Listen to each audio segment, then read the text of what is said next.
Hi friends, मैं तो doctor Vinod Sharma from सेहत गुरु। फ्रेंड्स, आज इस वीडियो में मैं कैंसर की बीमारी के बारे में डिस्कस करूंगा। ये कैंसर की जो बीमारी है ये हमारे बॉडी के किसी भी पार्ट में हो सकती है, बॉडी के किसी भी ऑर्गन में हो सकती है। और ये जो कैंसर की बीमारी है ये है क्या, एक्चुअली ये बॉडी के सेल्स की एक एबनॉर्मल ग्रोथ हो जाती है। यानी जो नॉर्मल ग्रोथ होती है उससे अलग हट करके एबनॉर्मल ग्रोथ होने लग जाती है। और ये एबनॉर्मल ग्रोथ बढ़ते बढ़ते बढ़ते क्या होगा, एक चर्बी की गांठ बन जाती है, यानी कि एक लंप सा बन जाता है। और वही जो लंप बढ़ करके एक ट्यूमर का रूप धारण कर लेता है, तो इसी को हम कैंसर कहते हैं। ये ट्यूमर दो तरह का होता है, एक तो होता है बिनाइन ट्यूमर, एक होता है मैलिग्नेंट ट्यूमर। बिनाइन जो ट्यूमर होता है ये बॉडी के एक पार्ट से और दूसरे पार्ट में इजीली नहीं फैलता। दूसरा जो मैलिग्नेंट ट्यूमर होता है ये बॉडी के एक पार्ट से दूसरे पार्ट में फैल जाता है। तो दोस्तों, अब मैं इस वीडियो में ये डिस्कस करूंगा कि ये जो कैंसर की बीमारी है इसके क्या कारण क्या है, यानी कि किन कारणों की वजह से कैंसर की बीमारी हमारे शरीर में बनती है। और अगर किसी के शरीर में ये बीमारी बन जाती है तो उसके अंदर क्या क्या लक्षण दिखाई देंगे।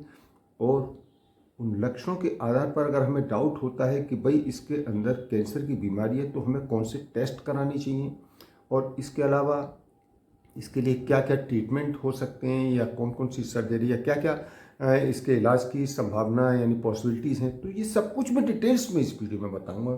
तो आप दोस्तों शुरू से अगर लास्ट तक ये मेरी वीडियो देखते रहेंगे तो आप सही से समझ पाएंगे।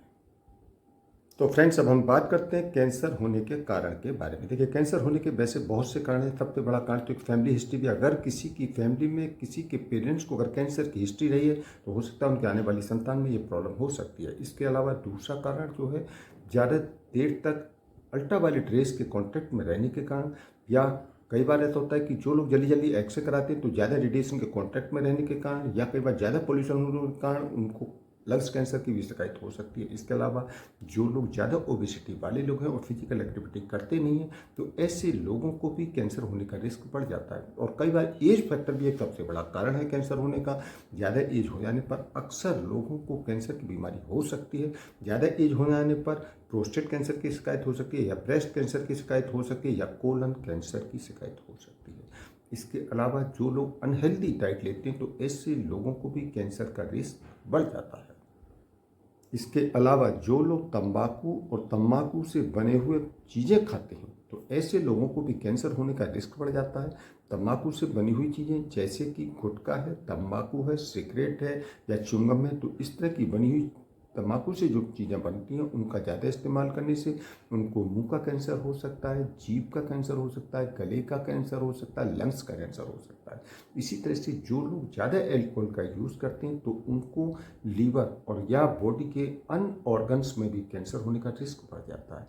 इसके अलावा कई बार हार्मोन्स के कारण भी कैंसर बनता है, तो जैसे कि टेस्टोस्टेरोन हार्मोन के बढ़ने पर प्रोस्टेट कैंसर के चांसेस बढ़ जाते हैं। इसी तरह से एस्ट्रोजन हार्मोन के बढ़ने पर ब्रेस्ट कैंसर का रिस्क बढ़ जाता है। जो लोग ज़्यादा तनाव में यानी स्ट्रेस में रहते हैं तो ऐसे लोगों को भी कैंसर का रिस्क बढ़ जाता है, क्योंकि तनाव में रहने वाले लोगों का इम्यूनी सिस्टम जो है वो वीक बढ़ जाता है। और जब वो इम्यूनी सिस्टम उनका वीक बढ़ जाएगा तो कैंसर डेवलप होने के चांसेस बढ़ जाते हैं। तो फ्रेंड्स, अब हम डिस्कस करते हैं कैंसर की बीमारी के सिम्टम्स यानी लक्षण के बारे में। देखिए, अगर किसी के अंदर अगर कैंसर की बीमारी बन रही है तो उसके अंदर स्टार्टिंग से ही कुछ ना कुछ ये चेंजिंग जो मैं बताने जा रहा हूँ ये दिखाई देने लगती हैं। देखिए, एक तो सबसे बड़ा चेंजिंग ये है कि उस व्यक्ति के अंदर बहुत कमजोरी महसूस होगी और हर समय थकान सी महसूस होगी, चाहे वो अभी सोकर भी उठा होगा तब भी वो अपने आप को फ्रेश महसूस नहीं करता है। बहुत कमजोरी और वीकनेस सी महसूस करता है। इसके अलावा उसका जो वजन है यानी वेट जो है अचानक या तो घटता चला जाएगा और या वजन जो है अचानक बढ़ता चला जाएगा, तो ये भी कैंसर की बीमारी की तरफ इशारा करता है। इसके अलावा स्किन के कुछ हिस्सों में अचानक नील से पड़ने शुरू हो जाते हैं, तो ये भी कैंसर की तरफ इशारा करता है। इसके अलावा स्किन के नीचे बॉडी में किसी भी पार्ट में गांठें बन सकती हैं, और वो जो गांठ जो बनती हैं उनका साइज और स्ट्रक्चर में अचानक बदलाव शुरू हो जाता है। अगर उन गांठों में साइज में और स्ट्रक्चर में अगर चेंजिंग नज़र आ रही है तो हमें कैंसर का टेस्ट जरूर करा लेना चाहिए। इसके अलावा ऐसे लोगों की आवाज़ बदलने लगती है, यानी अगर किसी की पतली आवाज़ है तो भारी होने लगेगी, और तो यानी आवाज़ में चेंजिंग आने लगता है। इसके अलावा उनको कुछ भी चीज़ को सटकने में या निगलने में परेशानी होती है। और अगर लगातार 1 महीने से ज़्यादा खांसी हो रही है तब भी ये कैंसर की तरफ इशारा हो सकता है। तो ऐसे लोगों को अपना कैंसर का टेस्ट कराना चाहिए। इसके अलावा उनको सांस लेने में परेशानी हो रही हो या खांसी के साथ साथ अगर खून भी आ रहा हो तो ऐसे लोगों को कैंसर का टेस्ट जरूर कराना चाहिए। इसके अलावा कैंसर की बीमारी वाले मरीजों का डाइजेस्टिव सिस्टम अपसेट हो जाता है, यानी उनको कॉन्स्टिपेशन हो सकती है, लूज मोशन रह सकते हैं, लेट में ब्लड भी आ सकता है, इंडाइजेशन हो सकती है, भूख नहीं लग सकती, यानी कि डाइजेस्टिव सिस्टम अपसेट हो जाएगा। इसके अलावा शरीर पर बहुत से मोल्स यानी मस्से का बन जाना, और फिर धीरे धीरे मस्से बनने के बाद उनमें फिर चेंजिंग आना। चेंजिंग का मतलब है जैसे कि उसके आसपास और मस्से बन गए, और मस्से बनने के बाद फिर उनके आसपास फिर गांठें बन जाना या उन मस्सों से खून का निकलना। तो इस तरह से अगर मस्सों में कुछ चेंजिंग आ रही है या उनसे ब्लड आ रहा है तो इस तरह का भी अगर कोई ऐसा आपके अंदर बॉडी में सिम्टम दिखाई दे रहा है तो उसमें लापरवाही नहीं करनी चाहिए, फौरन जांच करानी चाहिए। इसके अलावा कई बार ऐसा होता है कि यूरिन में कोई प्रॉब्लम नहीं, ना कोई जलन है ना कोई दर्द है, लेकिन यूरिन से ब्लड आ रहा है। तो अगर आपको पेशाब में बिना दर्द के अगर ब्लड आ रहा है तो इसमें लापरवाही नहीं करनी चाहिए। हो सकता है आपके ब्लडर में कैंसर बन रहा हो। इसके अलावा बार बार या जल्दी जल्दी बुखार का आना, रात को पसीना ज़्यादा आना, मसल्स में या जॉइंट्स में पेन का रहना, इसके अलावा जो है जल्दी जल्दी बॉडी में इन्फेक्शन हो जाना, इसके अलावा कोई भी आपकी अगर बॉडी में चोट लग जाती तो वो ठीक ना होना।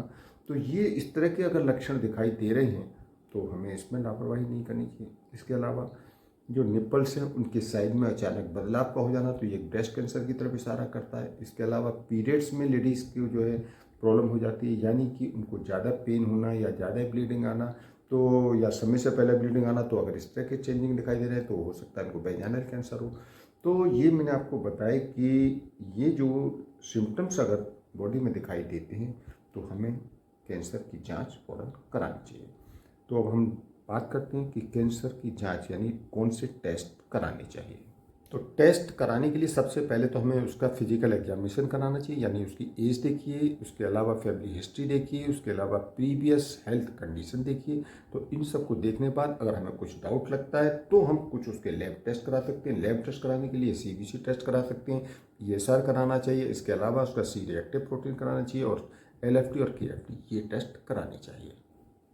इसके अलावा कुछ इमेजिंग टेस्ट भी कराए जाते हैं, जैसे कि CT स्कैन है, MRI है, बेरियम व्हील स्टडी है और बोन डेंसिटी टेस्ट है और पेट स्कैन। और इसके अलावा कई बार बायोप्सी टेस्ट भी कराया जाता है। बायोप्सी टेस्ट में उस एरिया का टिश्यू को लेकर के और माइक्रोस्कोप से टेस्ट कराते हैं। तो फ्रेंड्स अब हम डिस्कस करते हैं ट्रीटमेंट के बारे में। देखिए ट्रीटमेंट में सबसे पहले तो एक सर्जिकल ट्रीटमेंट होता है। सर्जिकल ट्रीटमेंट में ये जो सर्जरी करके ट्यूमर को बाहर निकाल लेते हैं। दूसरा नॉन सर्जिकल ट्रीटमेंट, इसमें 2 तरह के ट्रीटमेंट होते हैं। एक होता है कीमोथेरेपी, एक होता है रेडियोथेरेपी। कीमोथेरेपी में क्या होता है, दवाओं से एनॉर्मली जो ग्रोइंग सेल्स हैं उनको डिस्ट्रॉय कर दिया जाता है। और दूसरा है रेडियोथेरेपी। रेडियोथेरेपी में गामा रेडिएशन की हेल्प से जो एबनॉर्मल ग्रोथ है उसको डिस्ट्रॉय कर दिया जाता है। इसके अलावा एक होती है हार्मोनल थेरेपी, इसमें हार्मोन्स को कंट्रोल में रखा जाता है। और एक होती है टारगेटेड थेरेपी। टारगेटेड थेरेपी में क्या होता है कि ये थेरेपी कैंसर सेल पर ही जो काम करती है और जितने भी जो हेल्दी सेल्स हैं उन पर ये थेरेपी काम नहीं करती। तो फ्रेंड्स अब ये मेरी वीडियो यहीं एंड होती है, और मेरी वीडियो से रिलेटेड आपको कोई भी क्वेश्चन पूछना है तो कमेंट बॉक्स में जाकर पूछ सकते हैं। और दोस्तों आपको मेरी वीडियो पसंद आई है तो मेरी इस वीडियो को लाइक करें और ज़्यादा से ज़्यादा लोगों को शेयर करें, जिससे ज़्यादा लोग भी इस कैंसर की बीमारी के बारे में डिटेल्स में जान सकें। और दोस्तों फर्स्ट टाइम अगर आप मेरे इस चैनल पर आए हैं तो मेरे इस चैनल को सब्सक्राइब करें और जो बेल आइकन दिखाई दे रहा है इस बेल आइकन को क्लिक करें, जिससे मेरी आने वाली हर नई वीडियो का नोटिफिकेशन सबसे पहले आपको मिलता रहे। तो ठीक है दोस्तों, मिलते हैं नेक्स्ट वीडियो में, तब तक ओके बाय।